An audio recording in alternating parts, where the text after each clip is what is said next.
dengan NIM 228624047 yang terhormat Bapak Febrian Alwan Bahrudin SPD MPD. Di sini saya akan memaparkan hasil proyek Citizen kelompok kami tentang konflik Israel Palestina, analisis hukum internasional, hak asasi manusia, dan dampaknya terhadap anak-anak di wilayah berkonflik. Pada bab 1 pendahuluan, konflik Israel Palestina merupakan konflik berkepanjangan yang berakar pada sejarah kolonial dan pembagian wilayah yang tidak seimbang.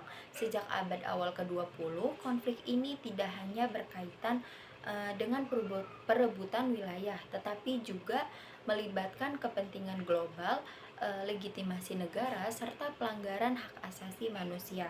Dampak konflik dirasakan secara luas oleh masyarakat sipil, khususnya anak-anak Palestina, sehingga isu ini menjadi perhatian internasional dan penting untuk dikaji secara akademik.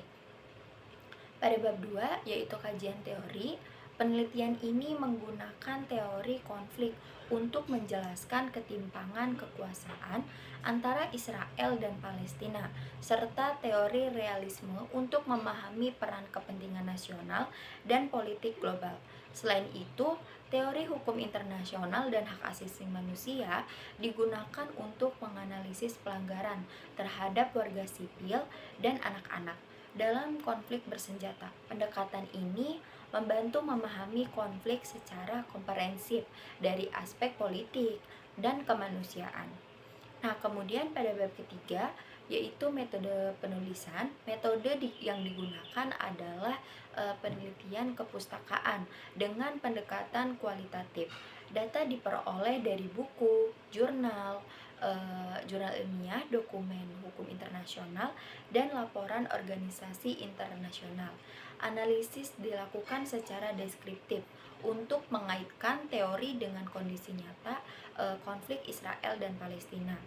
Nah, kemudian bab 4, hasil dan pembahasan. Hasil pembahasan menunjukkan bahwa konflik Israel-Palestina merupakan konflik struktural yang dipengaruhi sejarah kolonial dan pendudukan wilayah yang berkelanjutan.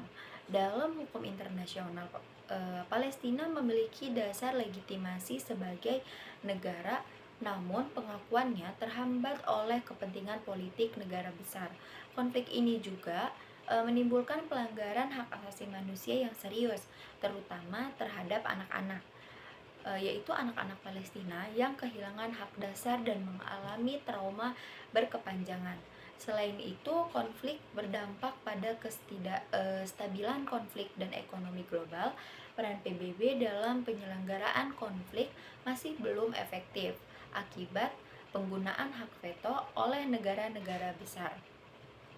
Kemudian yang terakhir yaitu bab 5, pada kesimpulan dapat disimpulkan bahwa konflik Israel-Palestina tidak hanya disebabkan oleh faktor historis, tetapi juga oleh ketimpangan kekuasaan dan lemahnya penegakan hukum internasional. Pelanggaran hak asasi manusia, khususnya terhadap anak-anak, menunjukkan perlunya komitmen global yang lebih kuat. Penyelesaian konflik ini memerlukan reformasi mekanisme internasional dan penegakan hukum yang berorientasi pada keadilan dan kemanusiaan. Cukup sekian. Wabillahi taufiq wal hidayah. Wassalamualaikum warahmatullahi wabarakatuh.